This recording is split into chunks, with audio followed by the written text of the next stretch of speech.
Wapau passes out to Conduis, who skips past the defenders. He's making a run for it now, gaining plenty of meters.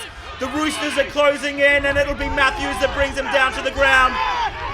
Bulldogs making good use of the mayhem with a fast play out to Wapau, who's looking at the corner post, looking at it, and he finds it. Wapau drives over the line for the first points of the game. Beasley with the ball, bounces Wapau away, but is met by Jackson, and that'll bring him down to the ground. Roosters about 5 meters out now.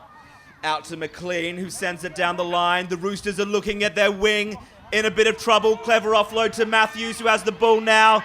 Stopped by keeper and sent out by Kane. The Bulldogs defense holding up deep inside their red zone. Francis Wapau sends it off to Alani Nah. Alani Nah passes it on to Jackson. Jackson making a bit of meters here before he gets his offload to Kane.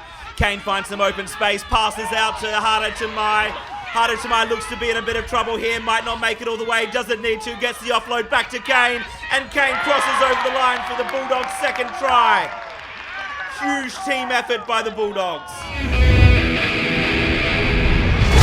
Francis Wapau scoots, and it's super effective as he's finding plenty of open space.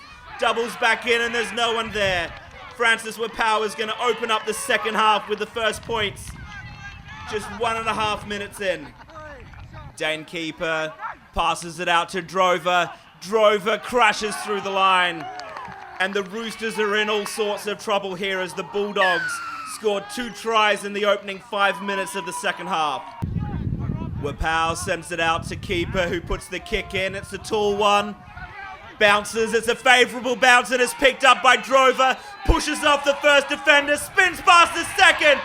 Drover with a magnificent Bulldogs try. Ball gets sent down the line, out to Alani Nah, who's looking for a bit of space, doesn't find it. Gets the offload to Kane, who fumbles. Ball's picked up by Scott Dawson. Scott Dawson's got all the space. Conduis is the man to chase him down, but he doesn't get there. Scott Dawson gives the Roosters a reprieve as he crosses over the line. Ball comes out, sent to Hardy. Fakes the pass, fakes it again. This one comes out into the hands of Ripley. Ripley's got plenty of space. Put to Paulson, who gives it his all, but is brought down by Clune. Roosters about 5 meters out from their try line now. Dummy half sends out to Dawson, hot potato to Vergara, and Vergara finds the line and puts it down for the Roosters' second.